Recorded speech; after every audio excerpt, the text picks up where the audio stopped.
The Queen made her first visit to the Pacific a few months after her coronation, travelling to Fiji and Tonga in 1953.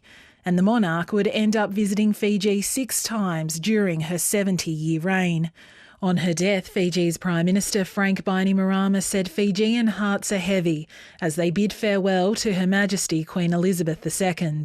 Across the Pacific, despite a contentious colonial history, 11 Pacific countries are still part of the Commonwealth, even though some, like Fiji, have become independent.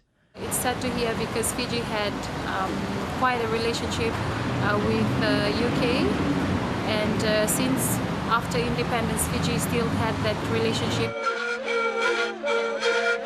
The Queen visited Solomon Islands twice. Her second tour was after the 1982 Commonwealth Games. She has been fondly remembered. The country will observe 3 days of mourning for her passing. I call on all citizens to remember and pay homage to our late Queen and Head of State for Solomon Islands. In Papua New Guinea, the Queen had a unique relationship. In her duties, she acted as its Queen, not as Queen of the United Kingdom, and she was affectionately known as Mrs. Kwin and Mama Queen.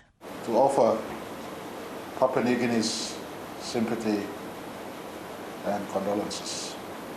From the mountains, the valleys, the plains, the islands and the lowlands of our country.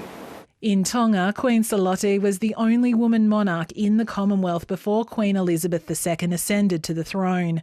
The two queens met at Westminster Abbey for the Queen's coronation in 1953, and then again a few months later in Tonga. A special bond was formed. The Queen's death has been described as a big loss for Tonga. When I got to meet her and speak with her, she's like a grandma almost, but a very, very inspirational. India's Prime Minister Narendra Modi also recollected on his meetings with Her Majesty in 2015 and 2018. Taking to Twitter, he said he would never forget her warmth and her kindness. In China, according to state-owned media Global Times, President Xi Jinping expressed his deep condolences, and people in Beijing echoed his sentiments. She did a lot of good things throughout her life. She made her efforts in maintaining world peace. She was an old lady I admire very much. The Queen visited Hong Kong twice while the city was a British territory.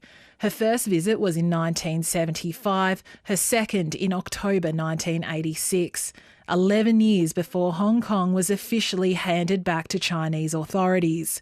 For pro-democracy Hong Kongers, the Queen represents a better time. Queen's death reminds us of the time when Hong Kong was prosperous and under British rules, and that was the best times of Hong Kong, so we all miss her very much. In Singapore, the Prime Minister reflected on his meeting with Queen Elizabeth II, saying she left a significant mark on its country's history. And Indonesia's President Joko Widodo said he was deeply saddened by the death of the Queen, describing Her Majesty as an admired and beloved Queen. Like the rest of the world, Asia and the Pacific are mourning the Elizabethan age.